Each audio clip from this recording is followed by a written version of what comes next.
The first Sunday in Advent always seems to mess with my sense of time. Not because we're all so busy during this time of the year, but because also the church finds itself having a different conversation about Jesus on this day.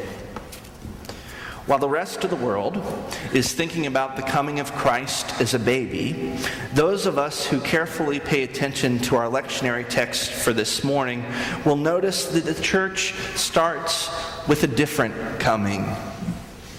Not the coming of Jesus as a little baby in Bethlehem, but rather a future coming of Jesus. And yet, it seems like the stores have been playing Christmas carols since Halloween, and we've been making our Christmas lists and buying our Christmas presents for months now. Even before the last bite of turkey on Thanksgiving Day, many of us had to make a new decision this year on whether or not we were going to go out to shop on Gray Thursday for a pre-Black Friday sort of event, or whether we would stay at home, sleeping off the tryptophan in the turkey with a belly full of food. Santa has already made his appearance at the Macy's Thanksgiving Day Parade and here at Zion yesterday. And with all of that, how could you not think about the smiling, young, angelic Mary adoring the sweet, cooing baby Jesus, singing with the angels? Which is to say that I am sure that there are plenty of people in churches just like ours that want us to get on to Christmas already, just like the rest of the world. And yet we know we can't do that.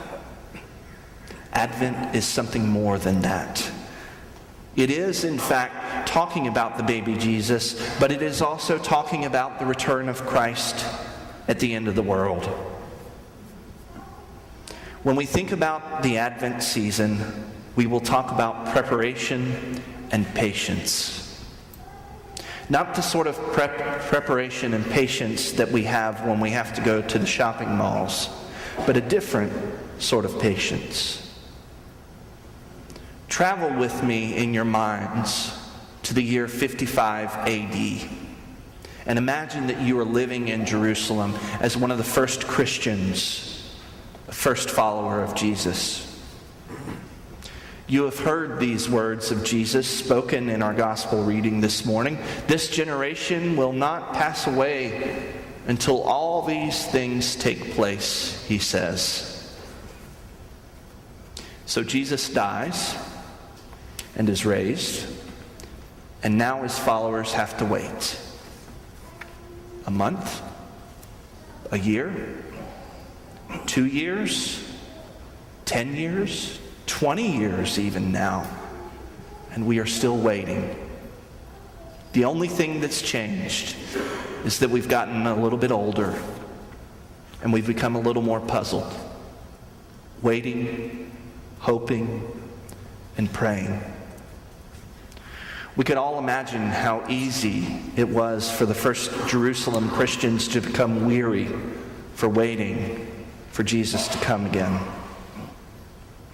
Advent reminds us that it's hard to wait. But even though it's hard for us to wait, that's exactly what God calls us to do. Back in the 1970s, a psychologist at Stanford University named Walter Mischel conducted a test called the Marshmallow Experiment.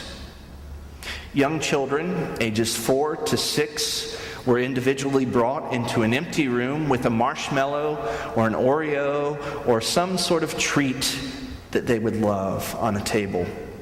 And each child was told that they could eat their marshmallow right now or wait 15 minutes, and then they would get 2 marshmallows. But it was made clear that in order to have 2 marshmallows, they had to wait the entire 15 minutes. So once the instructions were given, the adult left the room, and the child would be in the room all alone. They report that the waiting was the worst part of it all. There were children who yelled and screamed, who pulled at their pigtails, who sniffed and touched the marshmallow. Even children who kicked the table in frustration. All sorts of things that happened. What wound up happening was that 2/3 of the children could not wait the 15 minutes to get the second marshmallow. It seems that we human beings have a hard time waiting. And so when we are told to wait for the reappearance of Jesus, to be alert, and to wait for his coming, we have to confess that it's hard. So we compensate for that by trying to figure out just how long we're going to have to wait. This radio evangelist by the name of Harold Camping spent lots of money back in 2011 predicting or saying that he had biblical proof that the world was going to end on May the 21st. The Bible guarantees it, he said. I saw that on a billboard. But when May the 22nd came around, and we were all in church on May the 22nd, he found out what we knew was going to happen, that the world had not come to an end. And in our own present day, the closer that we get to December the 21st, the more we will hear about the Mayan calendar. And we will all wonder, is this really going to be the end of the world?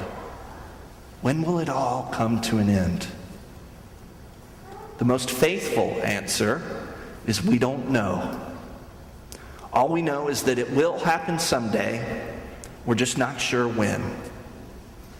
Our task, in the meantime, is to be patient and to wait. As we wait, we tell the stories of Jesus, and we remember his words to the disciples. Keep alert. Keep your hearts and minds spiritually and physically open. One day the Son of Man will return again in power and glory, but in the meantime, we wait for his vindication. During this time of the year, when we hear about waiting, we're going to think about standing in line at Walmart, waiting to check out with that latest toy or the big TV. But we in the church have a different way of thinking about waiting. Rather than just sitting there in traffic, watching our juices stew, waiting for our turn to check out, getting mad at the guy who decides to cut us off on 1604. Our idea of waiting involves us doing things like telling the stories of Jesus. Because the truth of the matter is that we cannot do anything to hurry up God's time. Christ's coming in glory will happen when God is good and ready and not a second too soon. So we wait with hope. But waiting is tricky. Not only do we want to have our marshmallows now, we also realize that this world is in need of Christ's presence and reappearing more and more. We need the day when justice and righteousness will be executed in the land. All it takes is for us to look at the newspaper or to read the history books and to know that our world is a troubled world. So what do? We do the same thing that Jesus told his first followers to do. We wait and we keep alert. The pain, the suffering, the problems in this world were to be expected. The This world is weary with pain, and we will be tempted to give in to the tiredness of this life. But there is Jesus speaking to each of us, reminding us to live the steady life of Christianity, to splash in the waters, to eat bread and drink wine, to pray for the world that God so loves, to tell the stories of Jesus, to live among his people, to share the love of Jesus with the world. These things matter. And keep awake. Amen.